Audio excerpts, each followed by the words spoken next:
सामने आई हैं, जहां पर लिखा गया है हिट देम इजराइल, और उन्होंने कहा हिट देम इजराइल, यानी कि इजराइल उन लोगों को मारो जो लोग माहौल बिगाड़ रहे हैं, जो लगातार कुछ लोगों को टारगेट कर रहे हैं, उन लोगों को मारो और हम आपके साथ हैं।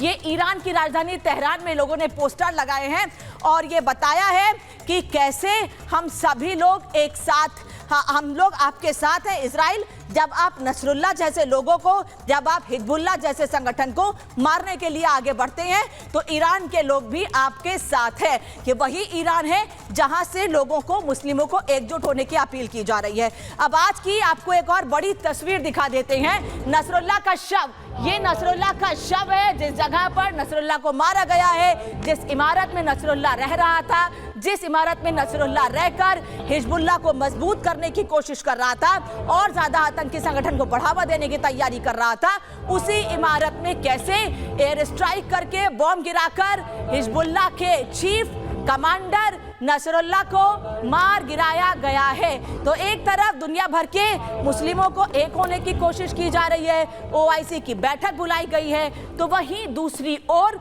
ये तस्वीरें जो पुष्टि करती हैं हसन नसरुल्लाह के मारे जाने की, और इन्हीं तस्वीरों के सामने आने के बाद लोग सवाल खड़े कर रहे हैं। कौन लोग? भारत के नेता, भारत के वो नेता जो खुद को मुस्लिमों का रहनुमा होने की बात कहते हैं, लेकिन क्या उन्होंने सही मायने में मुसलमानों के लिए एकजुट होकर कोई काम किया है? ये सबसे बड़ा सवाल है। लेकिन आज वो लोगों को भड़काने की कोशिश कर रहे हैं, उन मुसलमानों को भड़काने की कोशिश कर रहे हैं जो नसरुल्लाह की मौत के बाद जश्न मना रहे हैं। वो एकजुट होकर ये दिखाने की कोशिश कर रहे हैं कि वो किस तरह से जश्न मनाकर, सेलिब्रेट करके नसरुल्लाह को अंतिम विदाई दे रहे हैं, और ये बता रहे हैं कि ऐसे आतंकवादी संगठन, ऐसे आतंकवादियों का खात्मा होना चाहिए।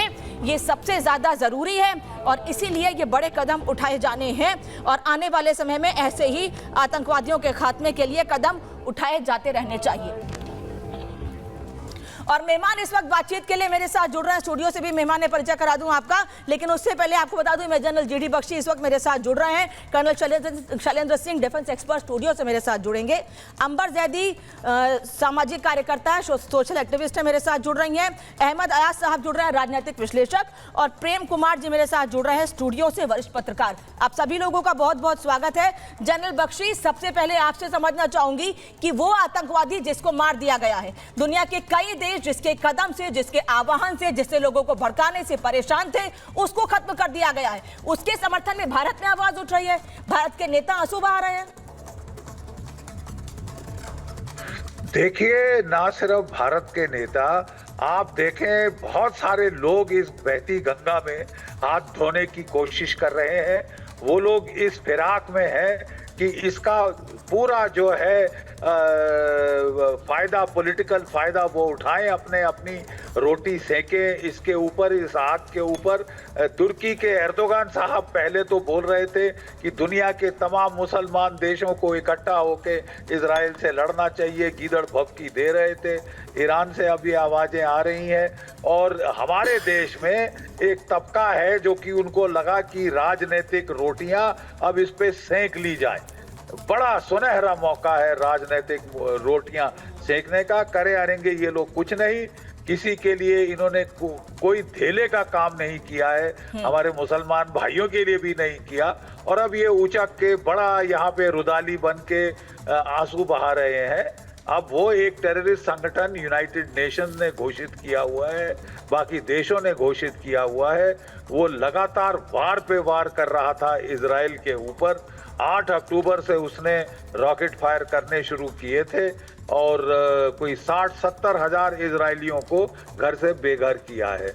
अब इजराइल ने भी पलटवार किया है क्योंकि वो अहिंसावादी देश तो है नहीं, उसने भी जम के पलटवार किया है और बदला लिया है।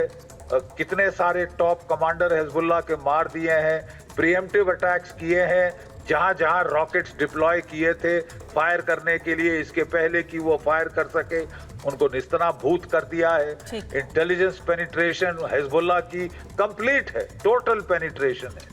और लोग अंदाज लगा रहे थे कि जवाबी कार्रवाई में जो हिजबुल्लाह है वो कोई 1500-2000 रॉकेट प्रतिदिन फायर करेगा। 200-300 से ज्यादा रॉकेट वो फायर नहीं कर सका है।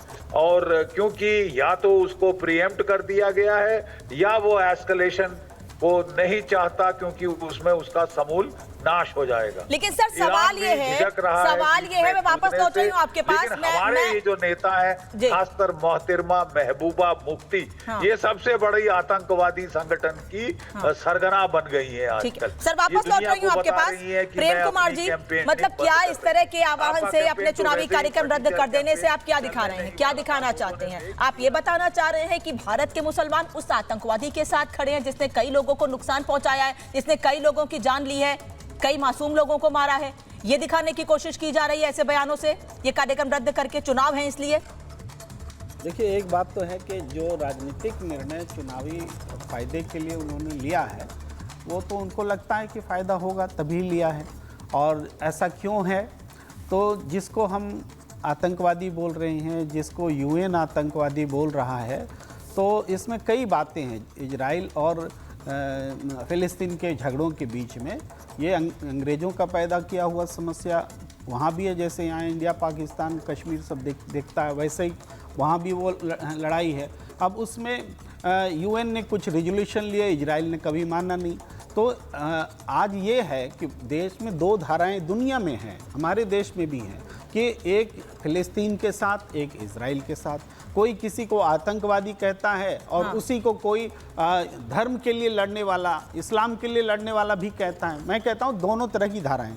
लेकिन हम क्या विदेश में घट रही घटना के लिए, किसी हिजबुल्लाह के लिए, किसी नजरुल्लाह के लिए, जो भी है विदेश के किसी व्यक्ति के लिए, हम क्या अपने देश की नेता को आतंकवादी कहेंगे? नहीं, आतंकवादी नहीं, आतंकवादी कहना नहीं सर, आतंकवादी कहना या आतंकवादी कहने का मौका देना कौन दे रहा है? नहीं कहना चाहिए अपने देश के नेता को। नहीं तो आप ऐसे आतंकवादी संगठन का समर्थन भी नहीं कर सकते हैं ना। वोट बैंक की राजनीति के लिए भारत के मुसलमानों को भड़काना और एक आतंकवादी संगठन के लिए मुसलमानों को एकजुट होने की बात करना, सर समझदार है भारत का मुसलमान, जानता है उसे क्या करना है। एक बात आ रही है, अगर महबूबा मुफ्ती को आप उस आतंकवादी का सपोर्टर और आतंकवादी कह दें, कल को इजराइल अगर मिसाइल दाग दे महबूबा मुफ्ती के घर में, तो क्या हम बर्दाश्त करेंगे?